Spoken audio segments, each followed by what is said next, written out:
Good morning, one and all. On behalf of ICT Academy, let me welcome all of you to this day two of Global Technology Forum 2020.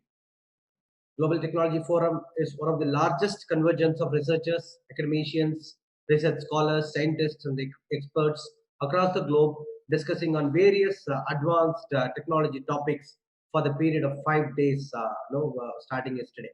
Yesterday, we had a wide range of keynotes, tutorials, and technical paper presentations right from morning 9:30 a.m. to evening 7:30 p.m. So the conference was witnessed by several thousands of participants from across the globe, and it was a grand success. So with this, now we are moving to the second day of GTF 2020, and today's conference is International Conference on Signals, Communication, and Embedded Systems. This conference is supported by the Ministry of IT, Government of India, the Department of Information Technology of Government of Tamil Nadu, Department of Science and Technology of Government of India, AICTE, the Niti Aayog's Atal Innovation Mission, and NSDC. And the partner countries of this conference is the Australian government and Kingdom of Morocco. The principal sponsor of this event is Sona College of Technology, and keynote sponsors are MathWorks, the Hindustan Institute of Science and Technology, Chennai, the KSR Group of institutions, Oracle Academy, Autodesk, and Dassault Systems. We do have tutorial session sponsors, the Geetam University and Muthayammal Engineering Institutions. So with this, we will move on to today's sessions. Today, we have lined up a wide range of keynote speakers starting from now on. Right now, from 9:30 to 11:15, we have four keynote speakers, starting with Professor K.K. Agarwal, the chairman of NBA of Government of India, Mr. Chokko Valliyappa, the vice chairman and trustee of the Sona Group of Institutions, Salem, India, and Professor Mohammad Salim Aloni from King Abdullah University of Science and Technology, Saudi Arabia, and Professor Salil Kanhare from the University of New South Wales, Australia. So followed by that, we are going to have two deep dive tutorial sessions today after 11:20, and then again in the afternoon we are going to have several tracks of paper presentations in the area of AI in healthcare, data analytics, industrial application in AI, biomedical imaging and video processing, communication systems, and embedded systems and its application, wireless communication, signals and its applications, etc. So today we are again going to have another day of a lot of technology-based learning with not taking much time. Let me request all the delegates to witness the entire keynote. Then followed by you can switch over to any of the tutorial that you wish to. Again, when you're getting into the platform, you can go to that specific auditoriums, and then please make sure you go to the selfie booth within the platform, click a selfie, post it in the social media with the hashtag GTF 2020, and ensure you visit all the virtual booths of all our partners and get to get the experience of virtual event and get the best out of the entire conference. Once again, our sincere request is please witness the entire conference using your laptop or desktop. Thereby, you get the full experience of this platform. So with this, now let me first invite Professor K.K. Agarwal, the chairman of National Board of Accreditation, Government of India, to deliver his keynote address.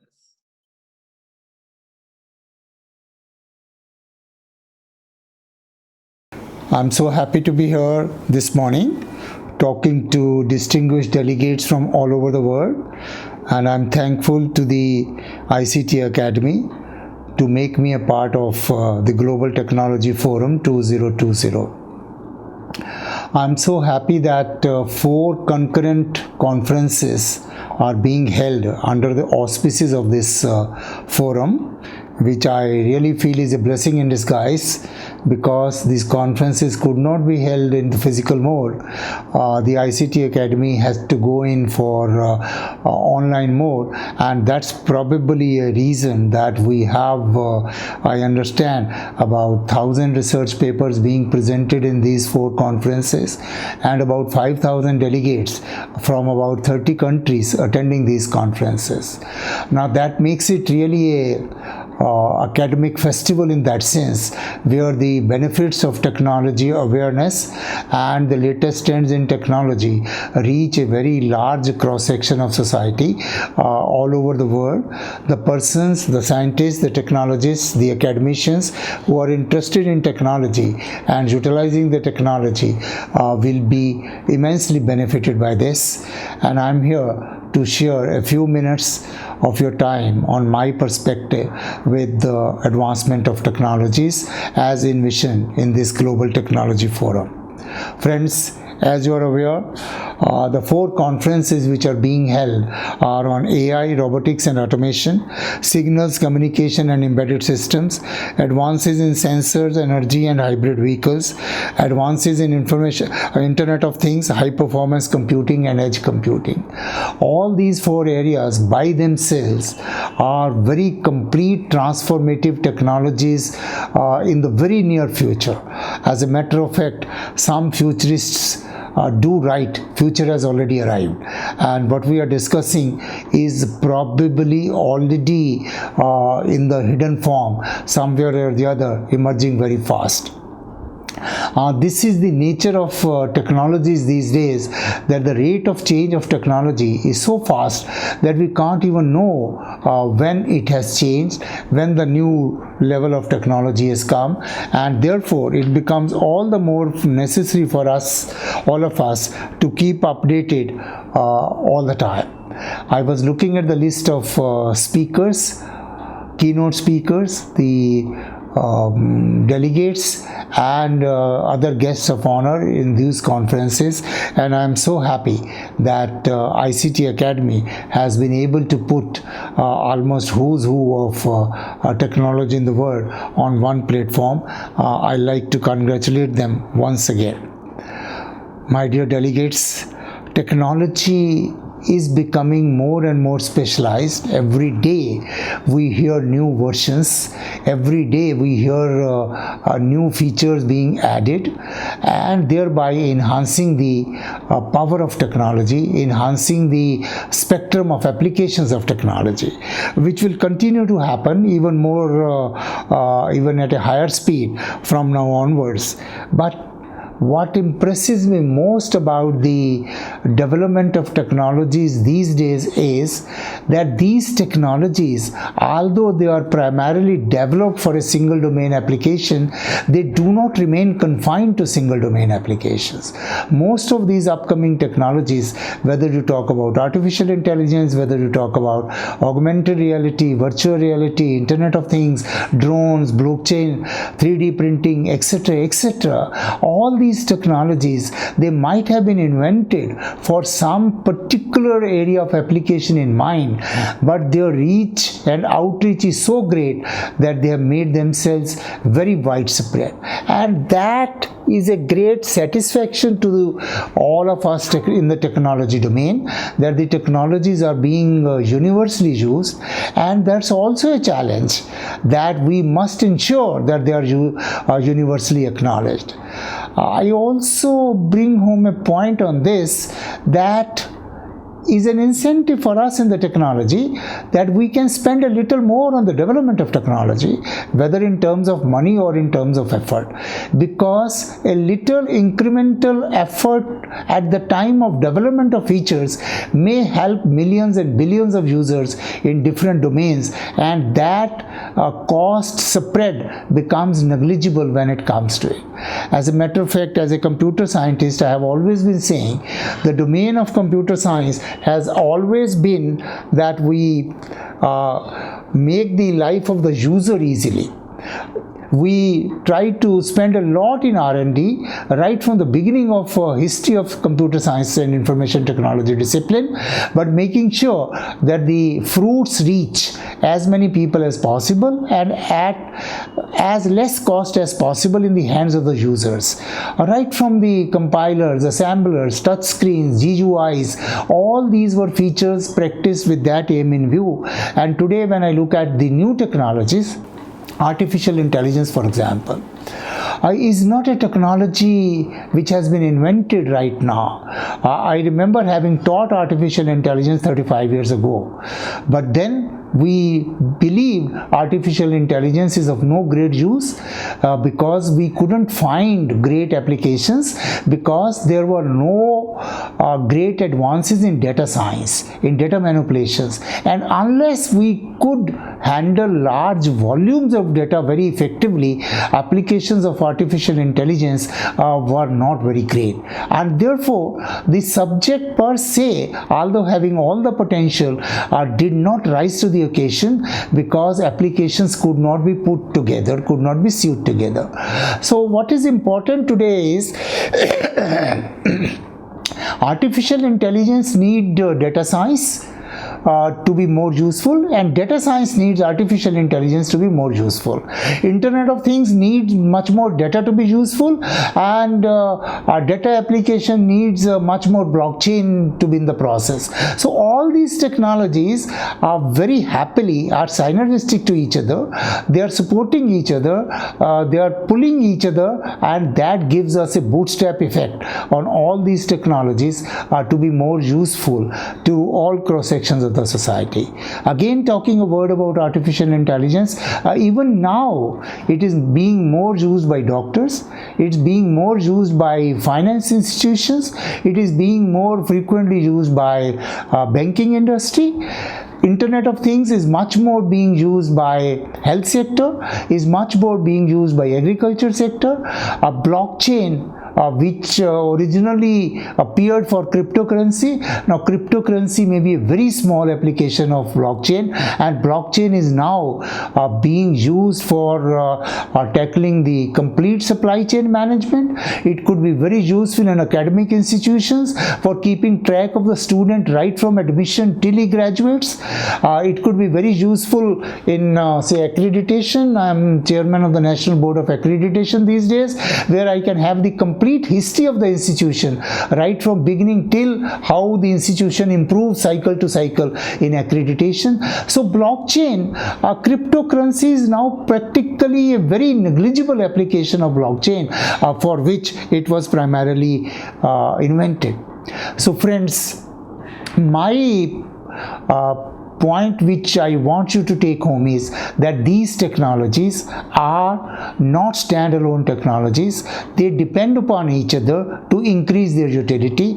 Just as we say teamwork is important in all human endeavors, team technology work is important for delivery of very useful applications, and these technologies are very amenable to these team spirit.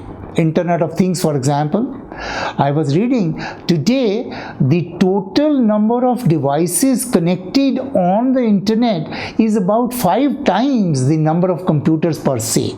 So that is how the utility is being increased, and we now talk about Internet of Everything, we talk about Internet of Vehicles, and so on and so forth. So that is where the application's future lies.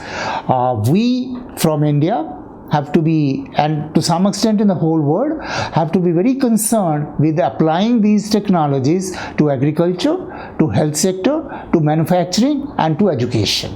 If we are able to devise more and more applications of these technologies in these 4 sectors, we would have achieved a great transformation. What next?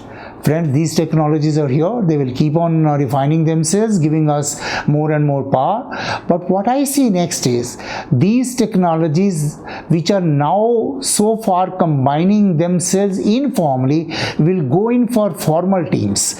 For example, we see very near future, we'll be talking about what we call as embodied artificial intelligence, which will combine 3D printing, artificial intelligence, drones, Internet of Things, robotics, and artificial intelligence will be a part of the system. As a matter of fact, somebody said after 2024 you may stop talking about artificial intelligence because it will be embedded in everything automatically, and you won't have to talk about it.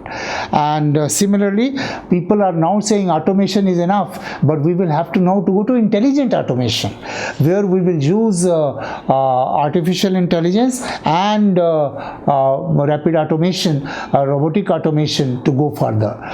People today talk about that we users of technology will have to team up even in the robotics, and people talk cobotics as a new discipline where you have to collaborate with robots to go further. Automating trust is another area which these technologies, artificial intelligence, blockchain and Internet of Things put together will give how the companies build automating trust for themselves, so that the world believes in them, world trusts them. Technologies will help them. Conversational interfaces between various entities will be facilitated by these technologies, and extended reality, which almost everybody believes will be the future, will be a great thing to happen in very near future. Friends, I personally feel the name of the game henceforth will be how to combine these technologies together, how to use them together, and how to use them for as diverse applications as possible. Almost the same technology will be good for diagnosis of agricultural problems, and with very little change for diagnosis of health problems. And that is the power of technology. Customization required will be much less, because these powerful technologies are themselves very readily adaptable to most of these things. Other day I was talking in a transportation international conference, and I said Internet of Things, for example, why should we have a pollution certificate, and why should we have a traffic police sort of checking our pollutions and all that? Internet of Things, every vehicle has a sensor, and the moment I exceed the pollution, my bank account is debited. That's it. There is no need for any pollution certificate. There is no need of any human intervention. Similarly, speeds, if I can have GBS which shows me every canteen on the road, why can't it put the speed limit of every small road on the map, and the moment I exceed the speed, it gives me a warning, and if I don't listen in 2 minutes, it starts debiting my bank account. So no sort of human intervention needed of these. So these are the kinds of applications we have to put our brains together to live in a better society, to move in a better format. I always quote Ray Kurzweil, who is a great futuristic scientist, who says in his prediction, which most of his predictions have come out to be correct, that by 2029 computers will have human level intelligence. We have to be prepared ourselves for that. But then he says, if computers have human level intelligence, it will be good for human beings if we use it constructively. So my final word will be, let's use these technologies, but build our emotional mindset, build our intellectual mindset to use them constructively for the welfare of the society, for the welfare of the mankind. Thank you very much for giving me this opportunity, and wish you great deliberations during this technology forum. Thank you.